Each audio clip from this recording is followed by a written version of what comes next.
ये राहुल गुप्ता जी मेरठ से। जी। राधे राधे।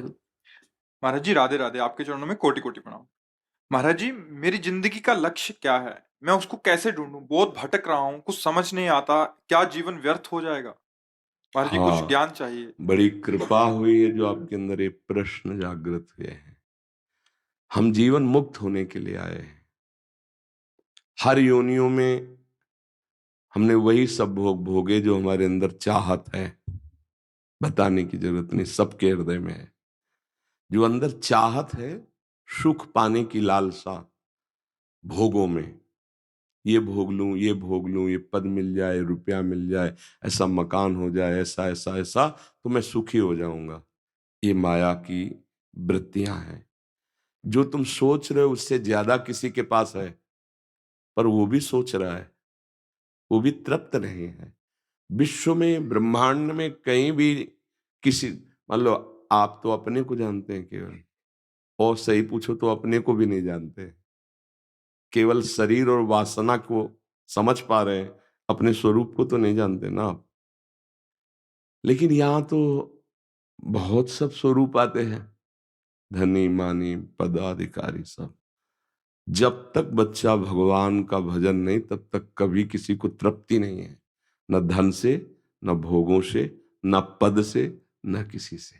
एक अशांति है, एक अधूरापन है, एक भय है कि सब छूट जाएगा, आज नहीं तो कल छूट जाएगा। हम मुक्त होने के लिए आए हैं। काम, क्रोध, लोभ, मोह, मद, मत्सर, इनकी गुलामी से मुक्त होने के लिए आए हैं। हम शरीर के राग से मुक्त होने के लिए आए। हम ये जानने के लिए आए कि आखिरकार हम हैं कौन। ये तो हम नहीं है, ये तो हम नहीं है, क्योंकि वास्तविक ये हम नहीं है। ये हमारा रहने का स्थान है, ढांचा।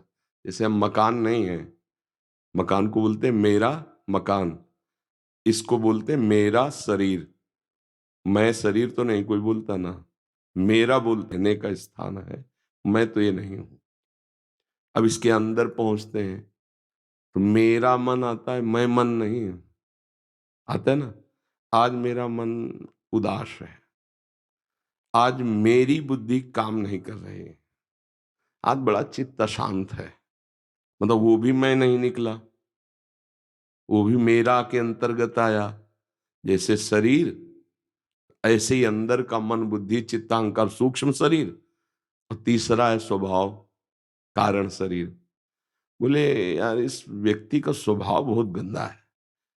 तो कहता देखो मेरा स्वभाव ऐसा ही है। वो भी मेरा बोला, मैं नहीं बोला, मैं स्वभाव नहीं बोला, मेरा स्वभाव बोला।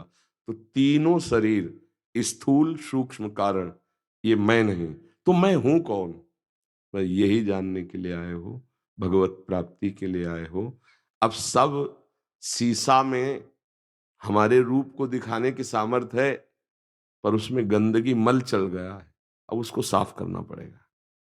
तो मन जब निर्मल हो जाता है, बुद्धि जब निर्मल हो जाती है, तो इसी से हम भगवत साक्षात्कार कर लेते हैं। अभी मलिन मन है, तो शीशा तो है पर गंदा है, तो प्रतिबिंब नहीं दिखाई देगा। इसीलिए भगवान ने कहा निर्मल मन जन सो मोहि पावा, मोहि कपट छल छिद्र न भावा। अब हमें पहले मन की सफाई करनी है। गंदगी क्या चढ़ी है? ये काम, क्रोध, लोभ, मोह, मद, मत्सर, ये गंदगी चढ़ गई हमारे मन में। अब उसके साफ करने का जो साबुन है वो सत्संग है। सत्संग, जितना सत्संग सुनोगे और नाम जप करोगे, उतने ही आपका मन धुलता चला जाएगा। ये साबुन और जल दोनों चाहिए ना। केवल साबुन ही से साबुन लगा दिया, अब जले नहीं तो कैसे? तो सत्संग और नाम जप, ये दो है मन की धुलाई के लिए। रोज सत्संग सुनो और नाम जप करो।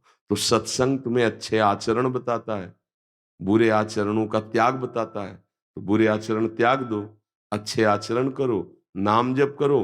तो जैसे जैसे हृदय निर्मल होगा, वैसे वैसे आप अपने को जानने लगेंगे, अपने प्रभु को जानने लगेंगे। नाम जप करो। यहां भगवत प्राप्ति के लिए आए हो। साधन धाम मोक्ष कर द्वारा, पाए न जे परलोक सम्हारा। सो परत्र दुख पावई, सिर धुनि धुनि पछताए, काल ही कर्म ईश्वर मिथ्या दोष लगाए। रोज हमारी आयु नष्ट होती चली जा रही। 40 वर्ष 50 वर्ष व्यतीत हो, 50 वर्ष नहीं, अपने लोग देखो, कोई 45 का, कोई 50 का, कोई 25 का, कोई 30। इतने वर्ष व्यतीत हो गए, हाथ कुछ लगा नहीं। शुरुआत जहां से हुई थी वही अब भी है।